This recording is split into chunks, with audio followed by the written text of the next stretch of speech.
आज हमारा सीरतुन नबी quiz programme मुकाबला है। जो गलत सवालों के जवाब देगा उसकी अच्छी तरह पिटाई की जाएगी।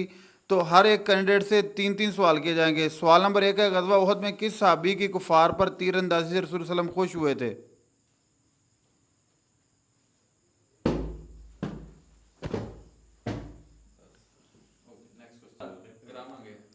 हिंद बिनते उतबा के शोहर का नाम बताइए। याद रहे कि वो लश्कर कुरैश के सरदार हुआ करते थे। अबू सफ़ियान। तीसरा सवाल है, गज़वा बनु लहियान का सबब क्या था?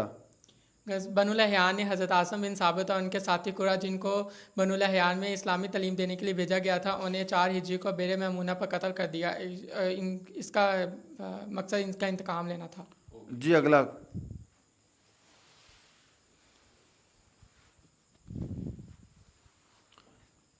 आपसे भी तीन सवाल किए जाएंगे। सवाल नंबर एक है, बताइए हुदैबिया के मौका पर रसूल सल्लम अपनी किस ऊंटी पर सवार होकर निकले थे? कस्बा पर। मुआहदा हुदैबिया में कितने साल तक जंग ना करने का जिक्र था? 10 साल तक। रसूल सल्लम पर नाज़िल होने वाली कौन सी सूरत है जिसमें खुशनुदी और फतह का पैगाम दिया गया? सूरत फतह।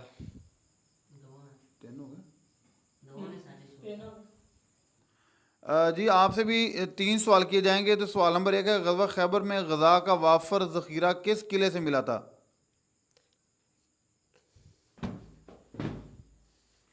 ग़ज़वा खैबर के अमवाल गनीमत की तकसीम के मौका पर हज़रत सफ़िया बिनते हुयई किन के हिस्से में आई थी? हज़रत दहिया बिन कल्बी रज़ी अल्लाह तआला अन्हु। जब आप सल्लम की मक्का की तरफ रवानगी का इल्म हो गया तो बनु असद के किस हलीफ ने मक्का की तरफ ख़त लेकर एक औरत को भेजा था?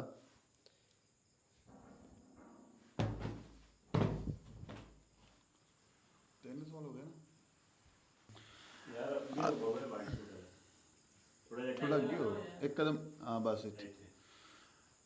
हाँ जी आपसे भी तीन सवाल किए जाएंगे। तो सवाल नंबर एक है कि जब रसूलुल्लाह सल्लल्लाहु अलैहि वसल्लम को आ हज़रत की मक्का जब लोगों को आ हज़रत की मक्का के रवानगी का इल्म हुआ तो बनु असद के किस हलीफ ने मक्का की तरफ औरत को ख़त देकर भेजा था? हातब बिन अबी बलता।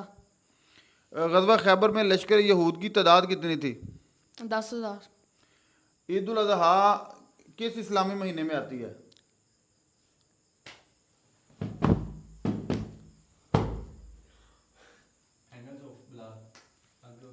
बाहर हो गया।